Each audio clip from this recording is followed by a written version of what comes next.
Impact academy app पर आपका स्वागत है प्यारे बच्चों। हमारा टॉपिक है ईयर एंड इम्पोर्टेंट पॉइंट। कुछ इम्पोर्टेंट पॉइंट पढ़ेंगे हम और ईयर के बारे में पढ़ेंगे। देखो हमारा मोस्ट ऑफ पार्ट है जो बायोलॉजी के हुए, और उसमें जहां से क्वेश्चन आते हैं वो सारे पार्टों में सबसे इंपॉर्टेंट पार्टों में एक पार्ट ये भी हमारा ईयर है। लेकिन इससे बस सिंपल एक दो क्वेश्चन पूछे जाते हैं, बिल्कुल ही सिंपल, तो इसलिए वो सिंपल क्वेश्चन भी हमने देखने हैं प्यारे बच्चों। तो आप देखोगे ईयर में, तो ईयर का ऐसा स्ट्रक्चर होता है, इस तरह का स्ट्रक्चर, और एक स्ट्रक्चर है ये ऐसा है, एक थोड़ा सा कलर्ड हो गया और एक हमारा नॉन कलर्ड हो गया। ठीक है, तो आप देखोगे इन पार्टों में, देखो यहां पर तीन भागों में डिवाइड किया हुआ है प्यारे बच्चों कान को। ये तो हमारा एक्सटर्नल ईयर है, ये क्या हमारा एक्सटर्नल ईयर है, ये पार्ट है एक्सटर्नल ईयर है। यहां हम देखो यहां पर ये है आउटर ईयर, पीना इसको बोलते हैं, ये पीना है, ये जो अपना ये भाग है ये क्या है, पीना है। ठीक है, और यहां पर आप देखोगे ये पीना पीना पूरा, और यहां पर देखो अंदर की ओर जाते हैं तो यहां पर होती है एक झिल्ली, टेपेनिक मेम्ब्रेन बोलते हैं। क्या बोलते हैं इसको? टेपेनिक मेम्ब्रेन। ठीक है, टेपेनिक झिल्ली बोलते हैं। क्या बोलते हैं? टेपेनिक झिल्ली। ये भी आपको ध्यान रखना है, टेपेनिक झिल्ली ये कहां होती है? हमारे बिल्कुल जो आंतरिक कान से के ठीक पहले ही होती है, बिल्कुल आंतरिक कान हो उसे बिल्कुल आंतरिक कान से ठीक पहले। यहां देखोगे आप, यहां थोड़ा स्ट्रक्चर है धुंधला बना हुआ है, थोड़ा सा मैं लिख देता हूं, देखो हर एक पार्ट को लिख देता हूं मैं। यहां है पीना, यहां पर क्या है? पीना है, यहां पीना है, बल्कि ये डायग्राम बढ़िया बना हुआ है, पीना ये पीना है। और ये आउटर ईयर है, मतलब हमारा क्या है? बाह्य कान है। कान को तीन भागों में बांटा गया है, बाह्य कान, फिर ये है आंतरिक कान, सॉरी मध्य कान है, ये क्या है? मध्य कान है, मध्य कान, और ये है इनर ईयर, आंतरिक कान है, आंतरिक कान। ठीक है, ये ऑडिवरी नर्व है, ये ऑडिवरी नर्व मीन्स क्या है? जो श्रवण तंत्रिकाएं हैं, श्रवण तंत्रिकाएं जो कुछ सुनेगी, इसका भी गजब का काम होता है। देखो तंत्रिकाएं सुनती भी है और सुनने के बाद में मस्तिष्क तक पहुंचाती है। यहां पर है कोक्लिया, COCHLEA, कोक्लिया है, ये हमारे आंतरिक कान के अंदर होती है कोक्लिया। ये सेमी सर्कुलर कनाल है, ठीक है, सेमी सर्कुलर कनाल है। ठीक है, ये होती है एक तो हथौड़ा बोलते हैं इसको, हथौड़ा, हथौड़ा, हथौड़ा। एक एनविल होता है, ये एनविल, एनविल है, ये हथौड़ा है, एनविल है। और एक होता है स्टीम। देखो जो हमारे तीन हड्डियां होती है, एक तो होती है स्टेपिस, एक मेलियस, और एक हमारी इनकस। जो स्टेपिस है, जो स्टेपिस है, जो स्टेपिस के पास ही, जो स्टेपिस हड्डी होती है हमारी, उसके पास ही हमारा होता है रकाब, बोलते हैं उसको, क्या बोलते हैं? रकाब। ठीक है, और जो एनविल है ये इनकस, ये क्या होती है? Incus, incus. जो एमर है थोड़ा है, जो थोड़ा ये मेलियस हड्डी के पास में है, ये क्या है? मेलियस हड्डी के पास में।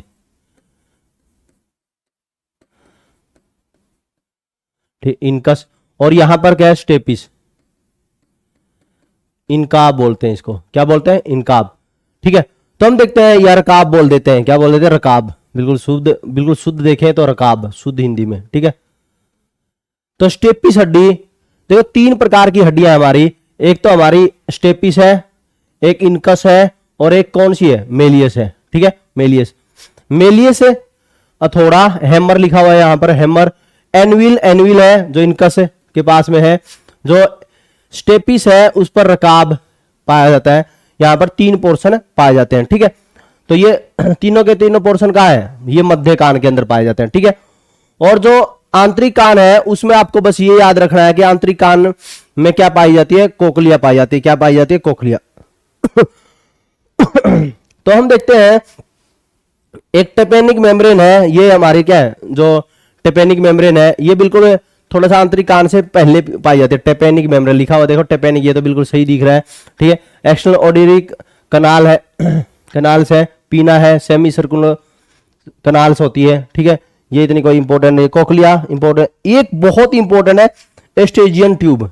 कौन सी है, एस्टेजियन ट्यूब। एस्टेजियन ट्यूब है, यह बहुत ही इंपॉर्टेंट होती है।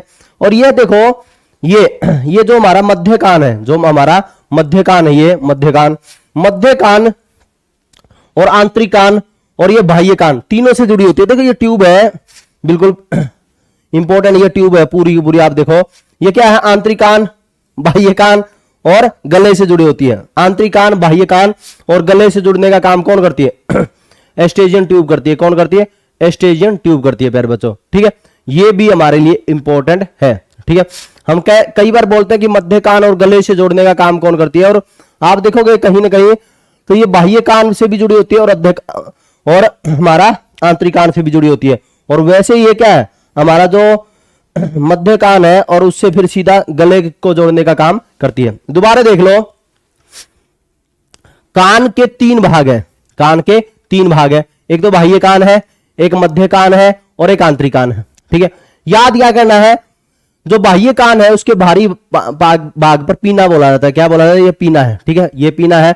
और ये क्या है, आवाज को एकत्रित करने का काम करता है, जो ध्वनि है उसको एकत्रित करने का काम यही पीना करता है, ठीक है। फिर ये ध्वनि हमारे मध्य भाग से होते हुए आंतरिक कान तक पहुंचती है, ठीक है।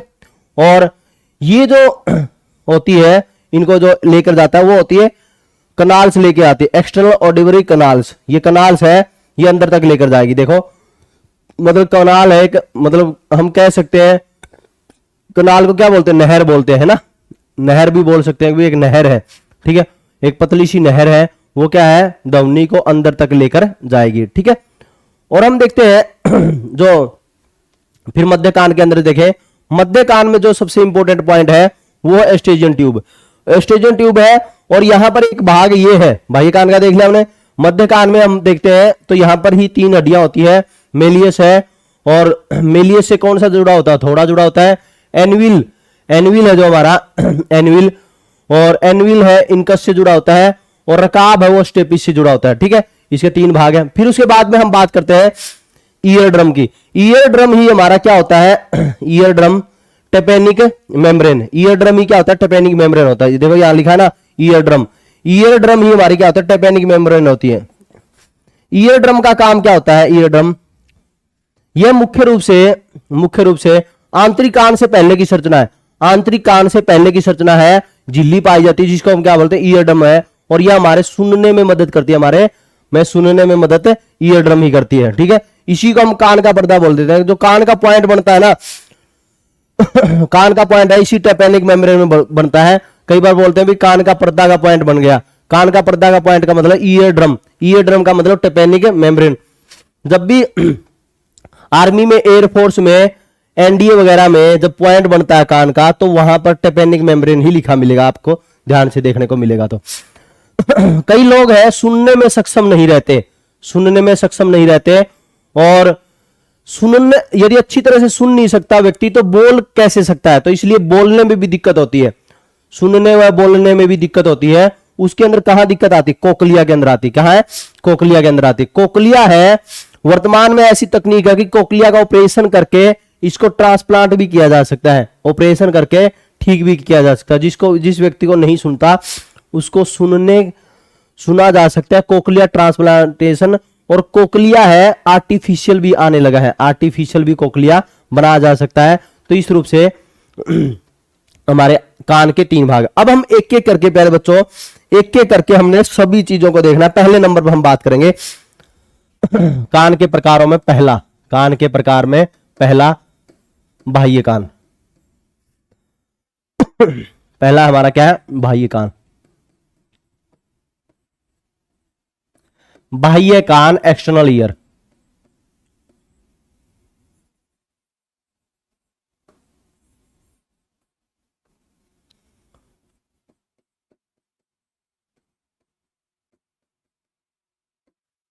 बाह्य कान एक्सटर्नल ईयर।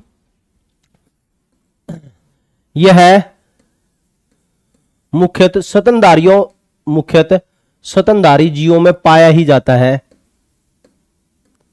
स्तनधारी जीव कौन से? जो अपने बच्चों को दूध पिलाते हैं, मैमल्स। स्तनधारी मुख्यतः स्तनधारी जीवों में पाया ही जाता है, पाया ही जाता है। मुख्यतः क्या है? पाया ही जाता है। ठीक है। और हम देखते हैं जो इसको ओरिकल बोलते हैं। क्या बोलते हैं? ओरिकल। तो हम कह सकते हैं इसका, यह हमारा एक दृश्य भाग होता है कान का। यह हमारा दृश्य भाग है जो ध्वनि तरंगों को इकट्ठा करता है, और यह कान का दृश्य भाग है, दृश्य भाग है जिसे ओरिकल, इंग्लिश में क्या बोलते हैं? ओरिकल या पिन्ना कहते हैं। इंग्लिश में पिन्ना भी बोलते हैं, पिन्ना कहते हैं। ठीक है, जिसे ओरिकल या पिन्ना कहते हैं। ठीक है, और क्या लिख सकते हैं इसके बारे में? हाँ, यह ध्वनि तरंगों को एकत्रित करता है। ध्वनि तरंगों को एकत्रित करता है और उसको निर्देशित भी करता है, ये भी कह सकते हैं। ठीक है, ध्वनि तरंगों को एकत्रित करता है और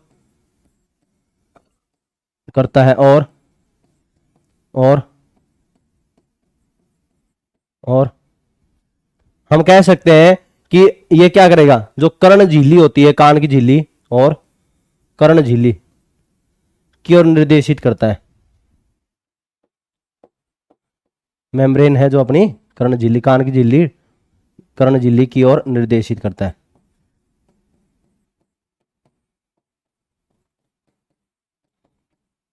ठीक है, करता है। बस इसमें आपको इतना ही जानना है प्यारे बच्चों।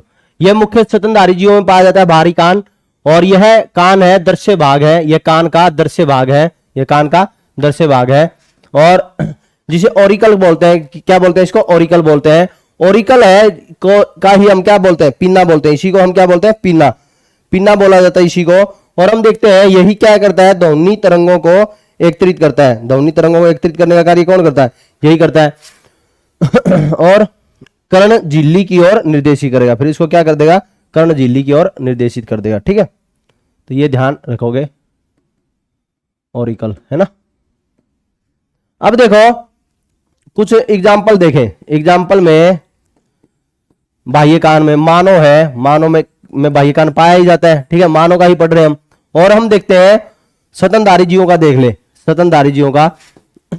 ये पूछ ले कि ऐसा स्थल पर, कई बार क्वेश्चन पूछा जाता है, स्थल पर सबसे बड़ा स्तनधारी जीव, स्थल पर सबसे बड़ा स्तनधारी जीव, स्थल पर सबसे बड़ा स्तनधारी जीव कौन सा है? स्थल पर सबसे बड़ा स्तनधारी जीव कौन सा है? व्हेल मछली है। कौन सी है? व्हेल मछली। ठीक है, व्हेल मछली। ठीक है, सबसे बड़ा स्तनधारी। ये पूछ ले ये तो स्थल पर था, सॉरी, ये पूछ ले ये तो सबसे बड़ा पृथ्वी पर ये पूछ ले कि पृथ्वी पर सबसे बड़ा स्तनधारी जीव। और ये पूछ ले स्थल पर सबसे बड़ा स्तनधारी जीव, स्थल पर सबसे बड़ा स्तनधारी जीव वो कौन है? वो है अफ्रीकी हाथी, अफ्रीकी एलिफेंट, अफ्रीकी हाथी। ये भी क्वेश्चन कई बार पूछा आता है। फिर ऐसा पक्षी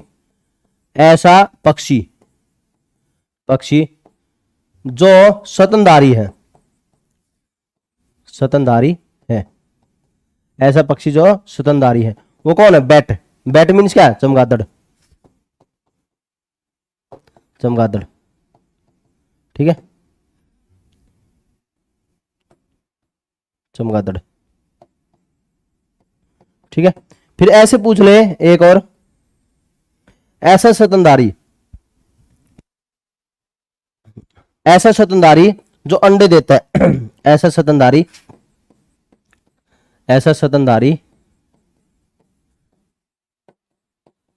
जो अंडे देता है,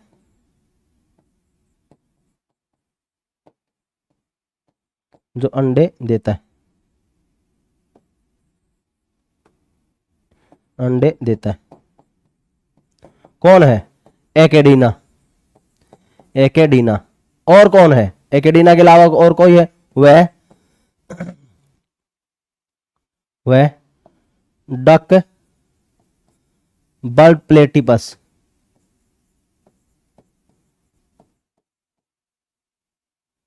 बस हिंदी में बोलते हैं इसको बत्तख बिल, बत्तख बिल प्लेटिपस।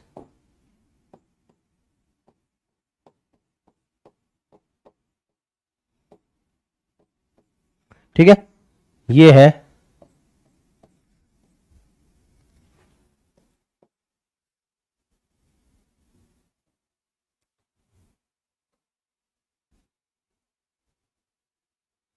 ये कौन सा था हमारा?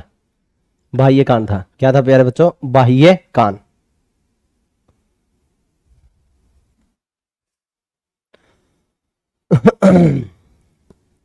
हो गया।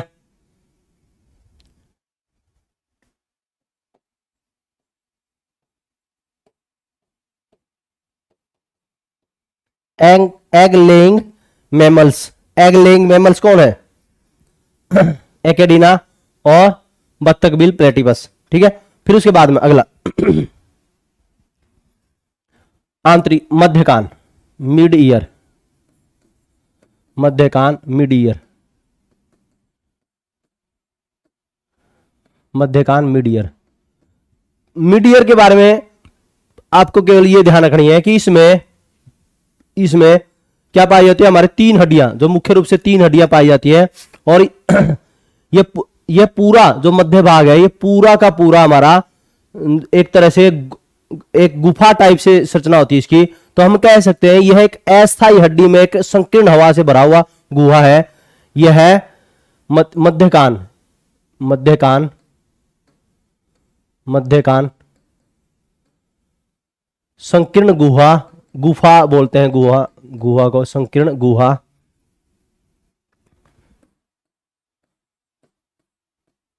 गुहा वह हड्डियों से, वह तीन हड्डियों से, तीन हड्डियों से बनी एक संरचना है, बनी एक संरचना है, बनी एक संरचना है। इसी संरचना में इसी संरचना में, इसी संरचना में एक ट्यूब होती है, मैंने आपको बताया था। वो कौन सी है? एस्ट्रेजियन ट्यूब। कौन सी है? एस्ट्रेजियन ट्यूब। ठीक है, इसी संरचना में कौन सी होगी? एस्ट्रेजियन ट्यूब होगी, एस्ट्रेजियन ट्यूब। ठीक है, इसी संरचना में क्या होती है? कि एस्ट्रेजियन ट्यूब होती है प्यारे बच्चों, ट्यूब, एस्ट्रेजियन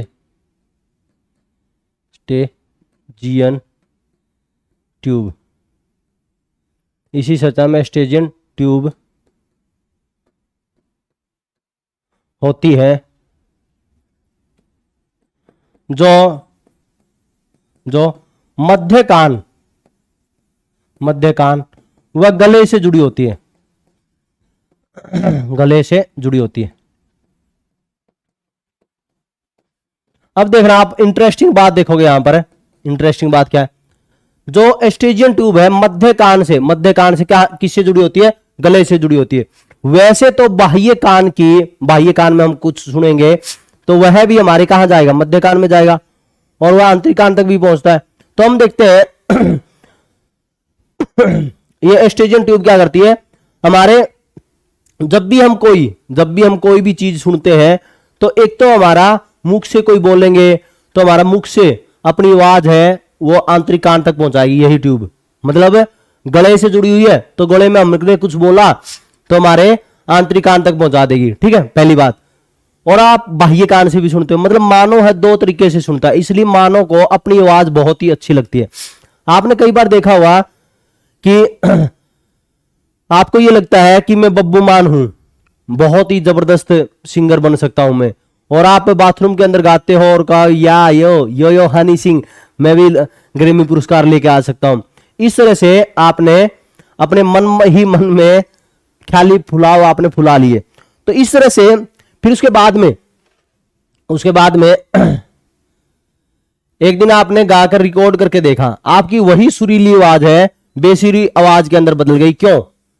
क्योंकि जो आप अपनी आवाज सुनते हो तो दो तरीकों से, तो इसकी वजह से आपकी आवाज गूंजती है, और आपकी आवाज गूंजती है तो आपको अच्छी लगती है, लेकिन आपकी वो आवाज है रियल आवाज नहीं होती। ठीक है, तो हम लिख सकते हैं इस ट्यूब के माध्यम से ही, इस ट्यूब के माध्यम से ही, माध्यम से वह बाह्य कान से हम अपनी आवाज सुनते हैं, हम अपनी आवाज सुनते हैं।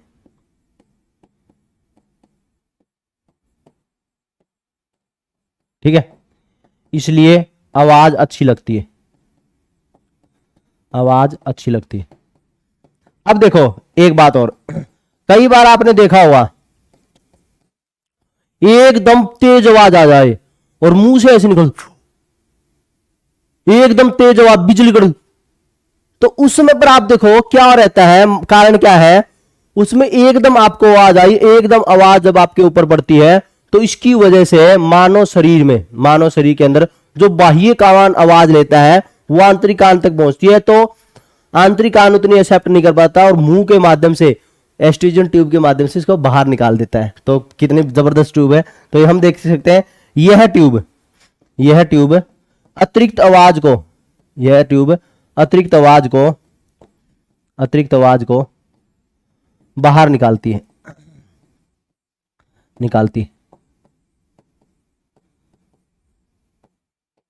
ठीक है, मध्य कान में मध्य कान में अगला पॉइंट है, मध्य कान में तीन हड्डियां, तो तीन हड्डियां मैंने आपको बताया था पहले नंबर पर, जो अक्सर है मेलियस बोली जाती है। क्या बोली जाती है? मेलियस। ठीक है, मेलियस। और इसी के साथ में क्या जुड़ी होती है? अथोड़ा, मैंने बताया थोड़ा। ठीक है, और फिर दूसरा मैंने बताया था आपको इनकस, इनकस को क्या बोलते हैं? एनविल। क्या बोलते हैं? एनविल। ठीक है, एनविल बोलते हैं इनकस को, ये एनविल बोलते हैं। ठीक है,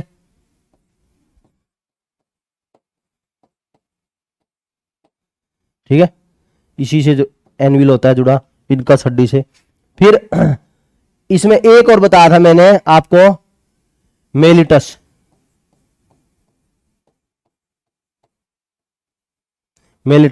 उसको रकाब का याद करना है, रकाब याद करना है।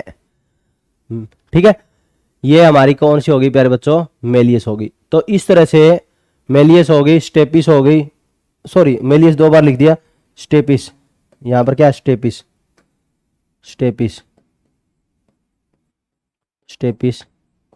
इसी को हम क्या बोलते हैं? रकाब। क्या बोलते हैं? रकाब बोलते हैं प्यारे बच्चों। तो इस तरह से जो हमारा मध्य कान है, या हम ये कह सकते हैं कि मध्य कान के अंदर मुख्य रूप से जो है हमारा, एक तो गुहा है, मतलब गुफा टाइप से संरचना होती है, और इसमें तीन हड्डियां, छोटी हड्डियां हैं। ठीक है, मेलियस हो गया, इनकस होगा, स्टेपिस होगा, सामूहिक रूप से इसको अस्थि पंजर भी बोलते हैं। हमारा कान का क्या होता है? अस्थि पंजर होता है। ठीक है, फिर उसके बाद में हम बात करेंगे अगला, आंतरिक कान।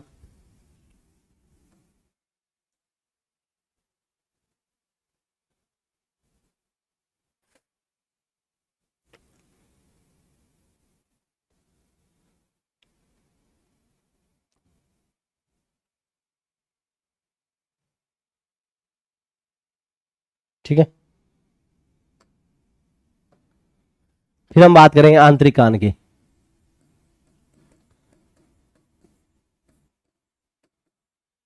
Internal ear.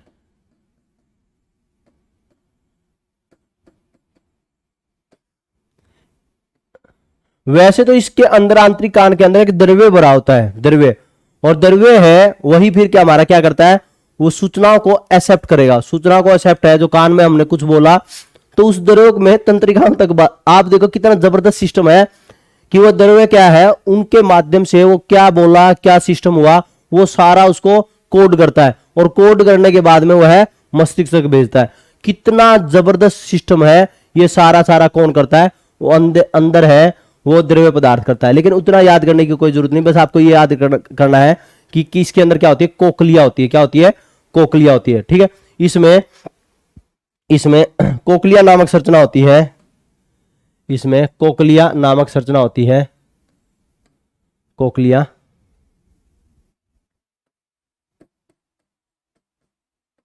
ठीक है, कोकलिया वैसे तो क्या है, कैल्शियम कार्बोनेट के छोटे छोटे टुकड़े होते हैं। क्या होता है, कैल्शियम कार्बोनेट के छोटे छोटे टुकड़े होते हैं। ठीक है, ये बात आपको ध्यान रखनी है। क्या होती है, कोकलिया होती है, कोकलिया नामक संरचना होती है जो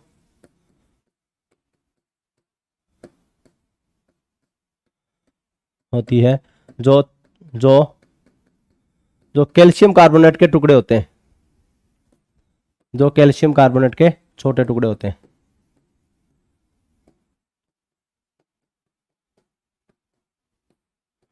के टुकड़े होते हैं।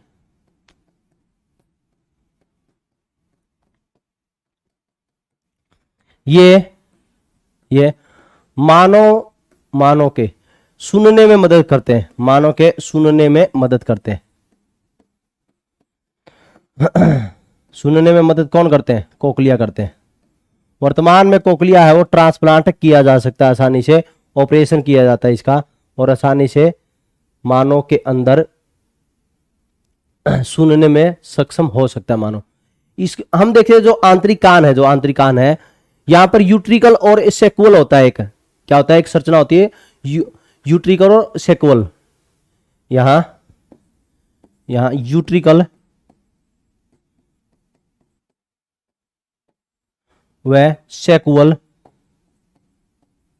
सेक्वल लिख देते हैं। सेक्वल संरचना होती है जो संतुलन बनाती है, जो मानव का संतुलन बनाती है, जो मानव का संतुलन बनाती है।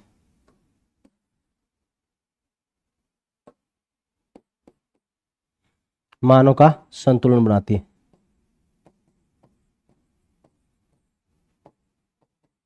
संतुलन बनाती है।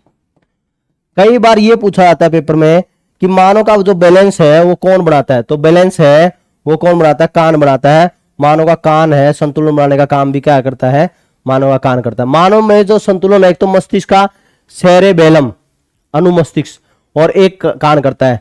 ठीक है, दो करता है, और एक सुनने में दो काम है, ये पेपर में पूछे जाते हैं। ठीक है, और क्या है खास, एक खास और था कान का पर्दा। तो हम देखते हैं आंतरिक कान से थोड़ा ठीक पहले, आंतरिक कान से पहले, ये पॉइंट भी बहुत इंपॉर्टेंट है। आंतरिक कान से पहले टेपेनिक झिल्ली होती है।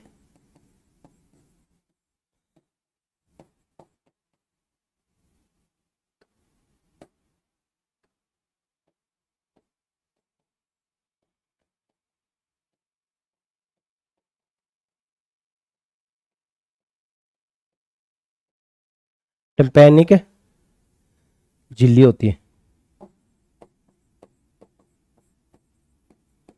क्या होती है, टेपेनिक झिल्ली होती है।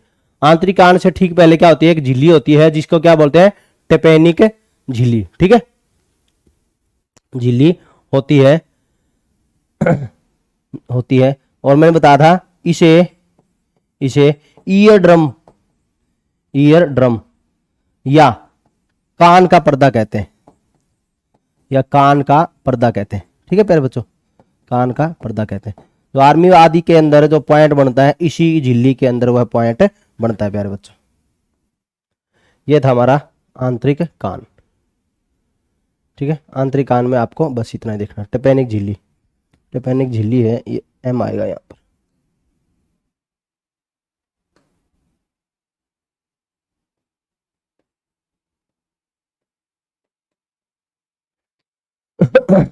टिम्पैनिक झिल्ली, ठीक है। ये था हमारा पूरा का पूरा कान। कान में केवल हमको इतना ही पढ़ना है प्यारे बच्चों, इसके अलावा पढ़ने की कोई आवश्यकता नहीं है, ठीक है। अब हम देखेंगे छोटे छोटे पॉइंट, इसमें हम छोटे छोटे पॉइंट देखेंगे, सम इंपॉर्टेंट पॉइंट।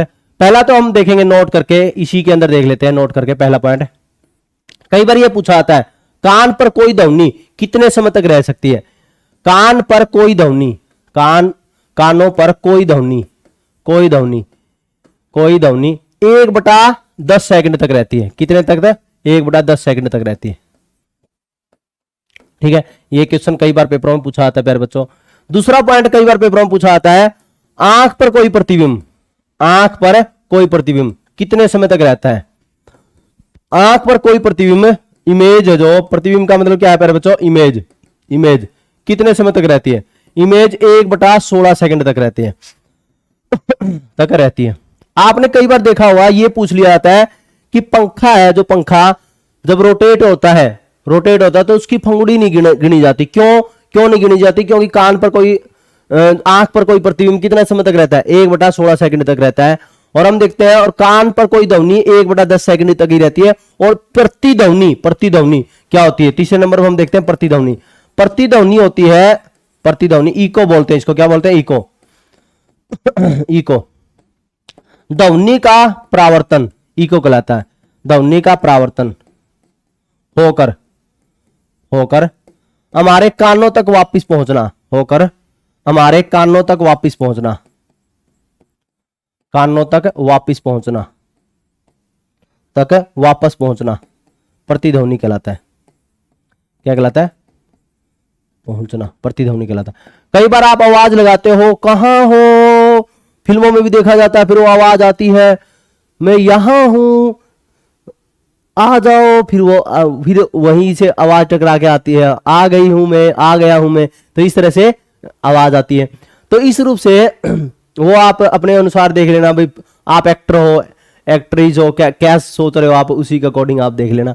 तो हम देखते हैं, वापिस ध्वनि का प्रावर्तन होकर हमारे कानों तक वापस पहुंचना, क्या कहलाता है? इको कहलाता है। और इको के लिए, प्रतिध्वनि के लिए न्यूनतम दूरी कितनी होनी चाहिए? इको के लिए न्यूनतम दूरी कितनी होनी चाहिए? इको के लिए न्यूनतम दूरी कितनी होनी चाहिए? के लिए न्यूनतम दूरी, ऐसे लिखना था, के लिए आएगा, के लिए न्यूनतम दूरी 17 मीटर होनी चाहिए। मतलब यदि 17 मीटर से कम है तो इको सुनाई नहीं देगी, 17 मीटर से ज्यादा होगा तो इको सुनाई देगी, ठीक है। न्यूनतम दूरी कितनी होनी चाहिए? 17 मीटर होनी चाहिए, ठीक है।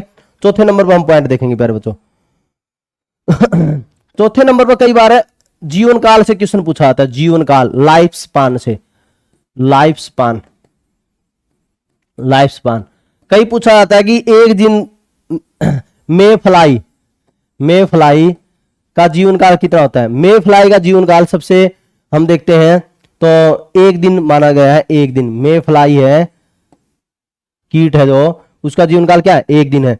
तोता का जीवन काल कितना है? तोता का 140 वर्ष है, तोता का। वैसे तो तोता कई प्रकार के होते हैं, लेकिन आपको जो जिसकी सबसे ज्यादा है उसी का बताया मैंने। तोता की आयु कितनी है? 140 वर्ष। बरगद की बनियान ट्री, बरगद की कितनी बोली जाती है? बरगद की लगभग है 200 साल तक बोली जाती है। बनियान ट्री की कितनी बोली जाती है? 200 साल तक, मतलब मैक्सिमम 250 साल तक जा सकती है। ये भी आपको ध्यान रखनी है, 200 से 250 वर्ष, 200 से 250 वर्ष, ठीक है। ये भी आपको ध्यान, कई बरगद को ये बोल देते कि 4000 वर्ष पुराना है, नहीं, उसकी जो दाढ़ी आती है बरगद के वो बढ़ गई होगी, तो इसकी वजह से ऐसा हो गया होगा, ठीक है। वरना तो इसकी क्या रहती है? मोस्टली बरगद की रहती है 200 से 250 साल ही रहती है, ठीक है। वो तो उसका कोई नीचे बढ़ के वो ऊपर बढ़ गया होगा तो वो दूसरी बात है। फिर टोटोइज की, कछुआ की कितनी है? कछुए की 200 से 300 साल मानी जाती है, 200 से 300 वर्ष। ठीक है प्यारे बच्चों, 200 से 300 वर्ष मानी जाती है। ठीक है, ये था हमारा जीवन काल। ठीक है, फिर उसके बाद में हम आगे चलेंगे। 4 पॉइंट हो गए इंपॉर्टेंट पॉइंट। 5वां पॉइंट है, कई बार एक क्वेश्चन पूछा आता है, कई बार एक क्वेश्चन पूछा आता है कि ब्रेन में जो कैंसर है, ब्रेन कैंसर जिसको बोला जाता है, ब्रेन ट्यूमर, वो किस टिश्यू में होती है। ब्रेन ट्यूमर है, ब्रेन ट्यूमर वो किस टिश्यू के अंदर होती है, ये पेपर में पूछा आता है कई बार। ब्रेन ट्यूमर कनेक्टिव टिश्यू में होती है, ब्रेन ट्यूमर श्योंजी उत्तक में होती है, श्योंजी उत्तक में होती है। ये भी क्वेश्चन कई बार पूछा आता है, श्योंजी उत्तक में होती है brain tumour, connective tissue, sorry English में लिखना है कनेक्टिव टिश्यू।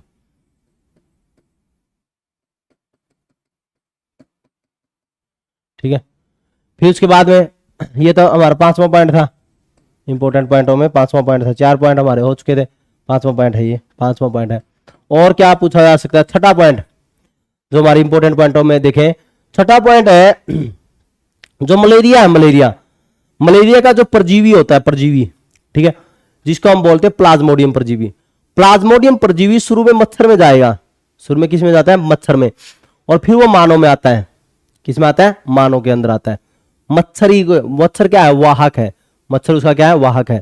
ठीक है, कई बार ये पूछ लिया जाता है कि मलेरिया रोग में वाहक कौन है, तो वाहक कौन है, मादा एनोफिलीज मच्छर है। लेकिन किसके कारण होता है, तो प्लाज्मोडियम के कारण होता है। कई लोग हम मच्छर लगा देते हैं, प्लाज्मोडियम को छोड़ देते हैं। मच्छर की वजह से मलेरिया नहीं होता, मच्छर तो क्या है, वाहक है। ठीक है, लेकिन जब प्लाज्मोडियम ऑप्शन में ना हो तो नॉर्मल सी बात है, मादा एनोफिलीज लगाएंगे निशान। ठीक है, तो इसमें यह पूछा जाता है कि जो प्लाज्मोडियम परजीवी है जिसका वाहक मच्छर है, उसका प्रथम पोषी कौन है, प्रथम पोषी, पोषी का मतलब होस्ट, और ये तो परजीवी तो गेस्ट है ना, होस्ट, प्रथम पोषी होस्ट, प्रथम पोषी, फर्स्ट होस्ट कौन है, तो फर्स्ट होस्ट बोला जाता है मानव, और द्वितीय पोषी बोला जाता है मच्छर। ये बात आपको ध्यान रखनी है। 6ठा पॉइंट, मलेरिया का कारक प्लाज्मोडियम परजीवी, प्लाज्मोडियम परजीवी, कारक प्लाज्मोडियम परजीवी, मलेरिया का कारक प्लाज्मोडियम परजीवी, परजीवी का प्रथम पोषी, प्रथम पोषी, प्रथम पोषी मानव व द्वितीय पोषी, द्वितीय पोषी मादा एनोफिलीज मच्छर है। द्वितीय पोषी कौन है, मादा एनाफिलीज मच्छर, मच्छर है। ठीक है प्यारे बच्चों, ये बात आपको ध्यान रखनी। ठीक है, 6ठा पॉइंट हो गया। अब हम देखते हैं 7वां पॉइंट। 7वां पॉइंट है, आपको ये ध्यान रखना है, कई बार कैलोरीफिक वैल्यू से पूछ लिया जाता है, उस विमान से जो हमारे भोजन में उस विमान है, कार्बोहाइड्रेट है, प्रोटीन है, वसा है, तो किसका उस विमान सबसे ज्यादा होता है। तो हमारे भोजन में जो कार्बोहाइड्रेट है, प्रोटीन है, और जो फैट है, तो वसा है, उसमें उष्मीमान जो सबसे ज्यादा रहता है वो किसका रहता है, वसा का रहता है। ठीक है, तो हम देखते हैं उष्मीमान क्या है, कैलोरीफिक वैल्यू क्या है।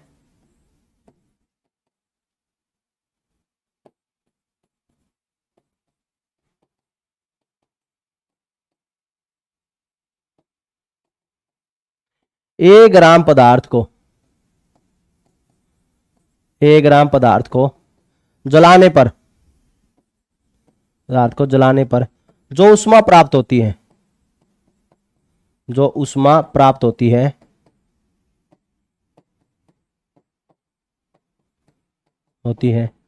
वह उस पदार्थ का,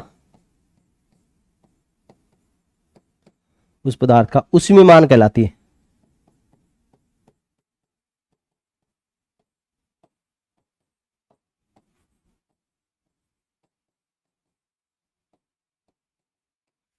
मतलब कोई 1 ग्राम पदार्थ है, 1 ग्राम पदार्थ को जलाने पर जो ऊष्मा प्राप्त होती है वह उस पदार्थ का क्या कहलाती है? ऊष्मीयमान कहलाती है। ठीक है, पदार्थ को जलाने पर जो ऊष्मा प्राप्त होती है वो उस पदार्थ का क्या कहलाती है? ऊष्मीयमान कहलाती है। ठीक है, आपने कोई 1 ग्राम पदार्थ जलाया, 1 ग्राम पदार्थ जलाओगे तो जो ऊष्मा प्राप्त होगी, जो हीट प्राप्त होगी, जो हीट ऑब्टेन करोगे आप, जो हीट ऑब्टेन करोगे वही उस पदार्थ का क्या कहलाएगी? ऊष्मीयमान कहलाएगी, कैलोरीफिक वैल्यू कहलाएगी। तो मैंने बताया जब सबसे ज्यादा किसका होता है? कार्बोहाइड्रेट का होता है, प्रोटीन का, वसा का होता है। तो किसका होता है? कार्बोहाइड्रेट का ऊष्मीयमान तो होता है 4.5 कैलोरी पर ग्राम। ठीक है, प्रोटीन का रहता है, प्रोटीन का वो रहता है 5.6 कैलोरी पर ग्राम। वसा का, फैट का क्या रहता है? 9.1 कैलोरी पर ग्राम। ठीक है, अब हम देखेंगे इससे संबंधित कुछ और क्वेश्चन।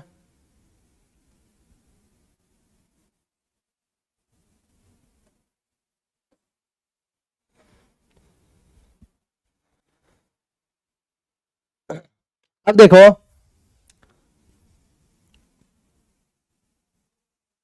7 पॉइंट हो गए हमारे। 8वां पॉइंट में देखोगे हमारे शरीर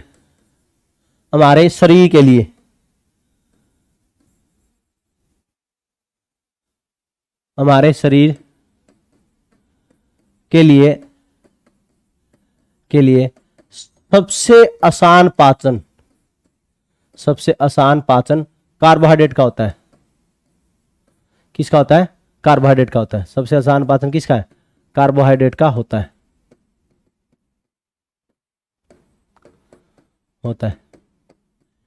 किसका होता है? कार्बोहाइड्रेट का होता है। यह बात आपको ध्यान रखनी है। और सबसे कठिन पाचन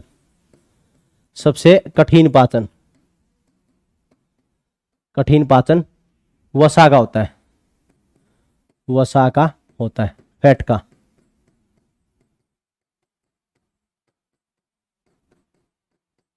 ठीक है प्यारे बच्चों, फिर 9वें नंबर पर हमारा है इंपॉर्टेंट पॉइंट में ही हमारे खाद्य पदार्थ में से सबसे पहले कार्बोहाइड्रेट का ही पाचन होता है। सबसे पहले किसका पाचन होगा? सबसे सरल पाचन उसी का होगा ना। सबसे पहले कार्बोहाइड्रेट का ही पाचन होता है। जबरदस्त है, पाचन होता है, अच्छी बात है। ठीक है, तो हम देखते हैं 10वां पॉइंट। शरीर का विकास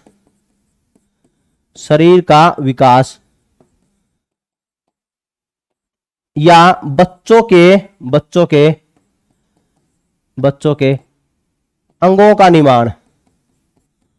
निर्माण पूछ लिया जाए तो कौन करता है? निर्माण कौन करता है? प्रोटीन। कौन करता है? प्रोटीन करता है। कौन करता है? प्रोटीन। अंगों का निर्माण कौन करता है? प्रोटीन करता है। यह बात आपको ध्यान रखनी। ठीक है, और 11वां पॉइंट देखो, आपने जब भोजन खा रहे हो तो सबसे पहले किसका पाचन होगा? कार्बोहाइड्रेट का, फिर प्रोटीन का, फिर वसा का। ठीक है, जब भोजन लेते हैं सुनना, जब भोजन लेते हैं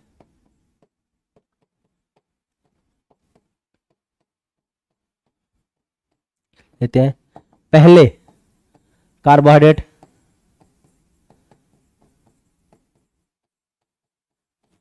फिर प्रोटीन,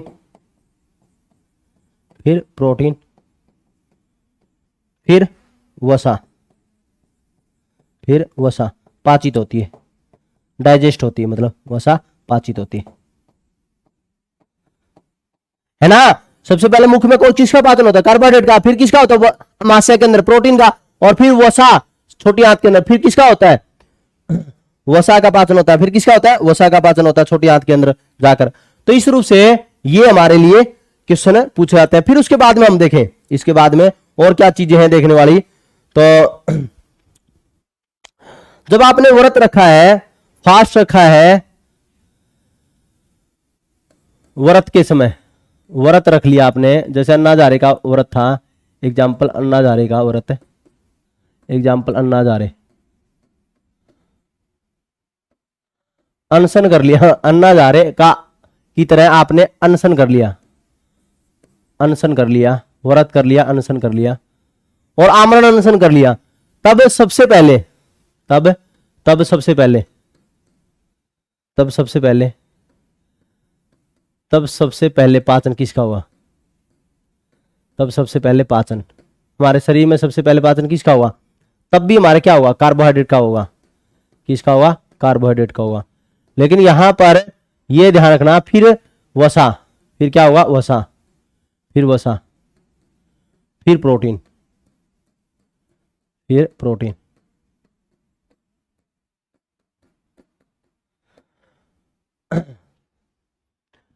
प्रोटीन का पाचन, पाचन, पाचन पूर्ण हो जाए, हो जाए तो मूत्र से, तो मूत्र से, मूत्र में कीटोकाय आना शुरू हो जाएंगे। तो मूत्र में कीटोकाय, कीटो बॉडी, कीटो बॉडी आना शुरू हो जाएंगे, आना शुरू हो जाएंगे।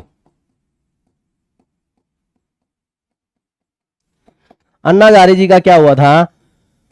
वसा भी पाचित हो गई, कार्बोहाइड्रेट भी पाचित हो गया, प्रोटीन पाचित हो गया। अब शरीर के अंगों से टूट टूट कर अंग है वो आना शुरू हो जाता है, उसी को बोलते हैं कीटोकाय। तो हम देखते हैं कीटो बॉडी आना शुरू हो जाएंगे। तब डॉक्टरों ने मूत्र टेस्ट किया और ये बताया कि यह तो कुछ समय का बचा है, इसलिए आप जल्दी है इसको किसी हॉस्पिटल में एडमिट कराओ या अनशन इनका तुड़वाओ। तो अनशन तुड़वाया गया, कांग्रेस सरकार की बात है उस समय पर। तो ये कीटो बॉडी होते हैं जो हमारे शरीर के अंगों के निर्माण में सहायक है, और प्रोटीन भी हमारे शरीर के अंगों के निर्माण में सहायक है। ठीक है, कई बार क्वेश्चन ये पूछा जाता है सबसे सबसे सबसे ज्यादा कार्बोहाइड्रेट, चावल में सबसे ज्यादा कार्बोहाइड्रेट, चावल में सबसे ज्यादा कार्बोहाइड्रेट, में सबसे ज्यादा कार्बोहाइड्रेट।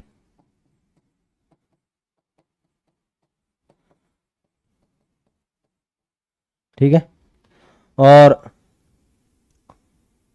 सोयाबीन में, सोयाबीन में, सोयाबीन में सबसे ज्यादा प्रोटीन, सोयाबीन में क्या है? सबसे ज्यादा प्रोटीन। फिर 14 नंबर पर, 14 नंबर पर हम देखें फ्रुक्टोज, एक कार्बोहाइड्रेट है, एक कार्बोहाइड्रेट है, कार्बोहाइड्रेट है, है। तो किस में है ये? शहद में, शहद में फ्रुक्टोज होता है। ठीक है, और फिर उसके बाद में सेलुलोज, सेलुलोज एक कार्बोहाइड्रेट है, कार्बोहाइड्रेट है। किस में पाया जाता है? पादप में, पौधों में, पौधों में। ये कहां पाया जाता है? पौधों में। सेलुलोज किस में पाया जाता है? पौधों में। कपास में भी क्या है? सेलुलोज है, कपास में भी सेलुलोज होता है। ये तो पूछा जा चुका है कि कपास में क्या होता है? सेलुलोज होता है। ठीक है, और फिर बच्चों और क्या पूछा जा सकता है इससे? और पूछा जा सकता है जो फ्रुक्टोज हो गया, सुक्रोज, सुक्रोज है, शर्करा है, सुक्रोज शर्करा है। तो किस में पाई जाती है? सुक्रोज एक कार्बोहाइड्रेट है, शर्करा है। तो शर्करा कार्बोहाइड्रेट एक ही बात है। ठीक है, ये किस में पाई जाती है? चीनी में, चीनी में पाई जाती है। ठीक है,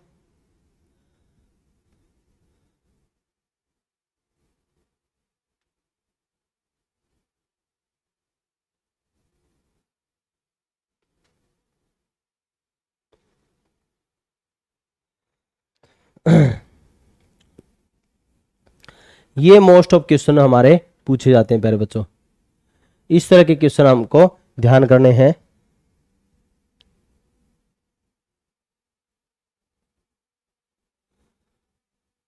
और देखो फैट है हमारे शरीर में, जब फैट जमा होती है, फैट जमा होगी तो सबसे पहले यहाँ जमा होगी, ठीक है, फिर यहाँ पैरों पर जमा होगी, फिर यहाँ जमा होगी, फिर यहाँ जमा होगी, ठीक है।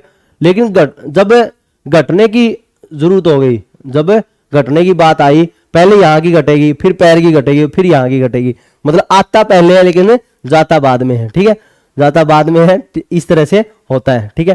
पहले ये आएगा, फिर पैर और फिर ये, जिसके डोले सोले बढ़ने शुरू हो गए ना, डोले सोले एक तो जिम से या शरीर अच्छी मेहनत करे उससे, तब ये डोले सोले है वैसे बढ़ना शुरू हो गए, इसका मतलब फैट यहाँ जमना शुरू हो गई है, वो आखिरी स्टेज है उस व्यक्ति की फैट जमने की। यहाँ पर जमने के बाद में फैट पूरे शरीर में इस तरह से जम, जिसकी यही स्टेज है, तो ये पहली स्टेज है। अब फिर पैर में जमा होगी, फिर यहाँ पर जमा होगी, ठीक है, इस तरह से। लेकिन घटती है तो पहले यहाँ की घटेगी, फिर पैर की घटेगी, फिर यहाँ की, इसलिए बोलते हैं आता तो पहले है लेकिन जाता बाद में है, ठीक है।